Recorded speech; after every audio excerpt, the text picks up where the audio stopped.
அறிவோம் ஆரோக்கியம் நேயர்கள் அனைவருக்கும் அன்பான வணக்கங்கள். நான் ஸ்ரீவர்மா மருத்துவமனையின் மகளிர் சிறப்பு மருத்துவர் ஜெயரூபா. இந்த நாள் இனிய நாளாக அமைய என்னுடைய மனமார்ந்த வாழ்த்துக்களும் பிரார்த்தனைகளும். நிறைய பேருக்கு தோல்ல ஒரு அரிப்பு சம்பந்தமான பிரச்சனைகள், அலர்ஜி இருக்கிறது. இதற்காக டெய்லி நான் ஏதாவது ஒரு டேப்லெட் எடுத்துக்கிறேன். டேப்லெட் எடுத்துக்கிட்டா தான் எனக்கு அந்த பிரச்சனை சரியாகும். இல்லைன்னா டெய்லியுமே எனக்கு உடம்புல தடிப்புகளாக வர்றது. இதனால் சரியான தூக்கம் இல்லாமல் இருக்கிறது. ஸோ இந்த மாதிரி அலர்ஜி சம்பந்தமான பிரச்சனைகள் எதனால் வருது? இதை எப்படி நம்ம சரி செய்கிறது? அதை பற்றி தான் நம்ம இன்றைக்கி பார்க்க இருக்கிறோம். தோலில் உண்டாகக்கூடிய ஒரு அலர்ஜி. ஸோ இது அரிப்போடு இருக்கும். கூடுதலாக தடிப்புகளும் உண்டாகும். சில நபர்களுக்கு இது சிவந்த தடிப்புகளாகவும் இருக்கும். இந்த நோய் தீவிரம் அதிகமாகும் பொழுது சுவாச பாதையிலையுமே ஒரு இறுக்கம் உண்டாகிறது. இதனால் மூச்சு விடக்கூடிய சிரமம் உண்டாகிறது. சில பேருக்கு உதடுகளில் வீக்கம் உண்டாகும். அதே மாதிரி நம்ம உடம்புல இருக்கக்கூடிய மியூக்கஸ் மெம்பரேன்னு சொல்லக்கூடிய இடங்கள், ஸோ அதாவது பிறப்புறுப்பு பகுதிகளில் வீக்கம் உண்டாகிறது. சிறுநீர் பாதையில் வீக்கம் உண்டாகிறது. இந்த மாதிரி நோயோட தீவிரம் அதிகரிக்கிறத பார்க்கலாம். ஸோ இந்த மாதிரி அலர்ஜி உண்டாகிறதுக்கு முக்கியமான காரணமாக இருக்கிறது நம்மளுடைய குடலில் தங்கக்கூடிய கழிவுகள். ஸோ அன்றாடம் நான் மலம் கழிக்கிறேன், ஆனாலும் குடலில் கழிவுகள் தேங்குமா அப்படின்னா, நம்மளுடைய உடம்புல நம்ம சாப்பிடக்கூடிய உணவு சத்துக்களாக மாறக்கூடிய அந்த செயல்முறையை தான் நம்ம வளர்சிதை மாற்றம் அப்படின்னு நம்ம சொல்லுவோம். இந்த வளர்சிதை மாற்றத்தோட முடிவில் ஒவ்வொரு நாளுமே நமக்கு கழிவுகள் உண்டாகும். ஸோ நம்ம சாப்பிடக்கூடிய உணவுகளில் நல்ல ஆன்டி ஆக்சிடென்ட்ஸ் இருக்குது. அதே மாதிரி நம்ம அப்பப்போ கழிவு நீக்க முறைகளை ஃபாலோ பண்ணுறோம் அப்படின்னா இந்த கழிவுகள் உடம்பை விட்டு வெளியாயிடும்.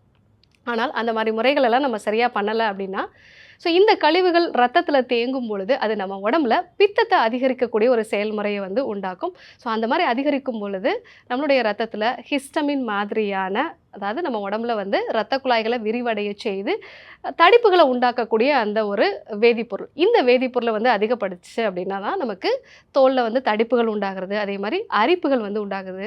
முக்கியமாக பார்த்தீங்க அப்படின்னா இரவு நேரத்தில் தான் இதனுடைய தீவிரம் அதிகமாக இருக்கும். ஸோ டெய்லி ஒரு டேப்லெட் நான் போட்டுக்கிறேன் டாக்டர், ஸோ ஒரு 12 hours வரைக்கும் எனக்கு இது நல்லாயிருக்கும், இல்லை ஒரு நாள் வரைக்கும் நல்லாயிருக்கும் அப்படின்னு சொல்லுவாங்க. ஸோ இந்த மாதிரி லைஃப் லாங் எடுத்துக்கிறீங்க அப்படின்னா முதல்ல உங்களுடைய குடலை சுத்தம் பண்ண வேண்டியது அவசியம்.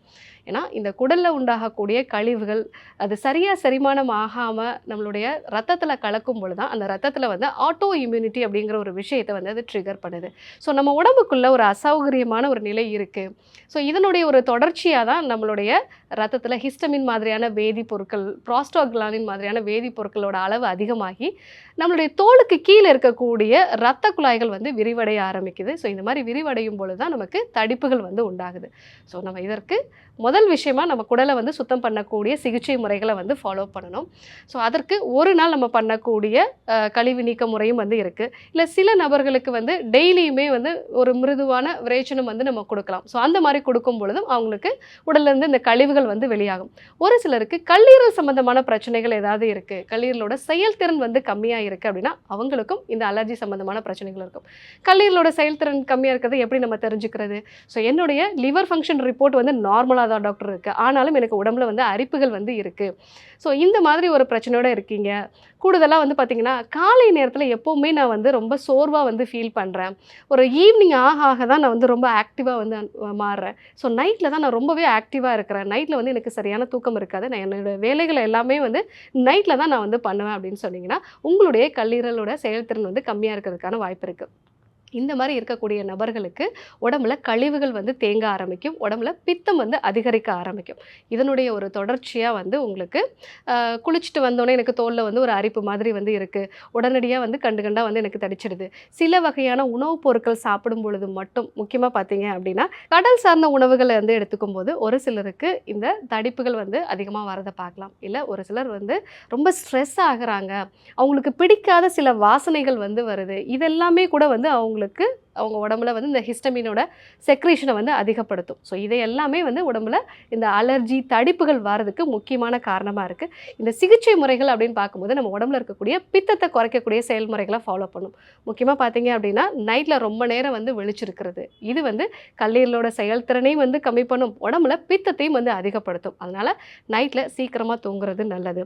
கூடுதலாக நம்ம சாப்பிடக்கூடிய உணவுப் பொருட்கள் எளிதாக செரிக்கக்கூடிய உணவுப் பொருட்களாக இருக்கிறது நல்லது.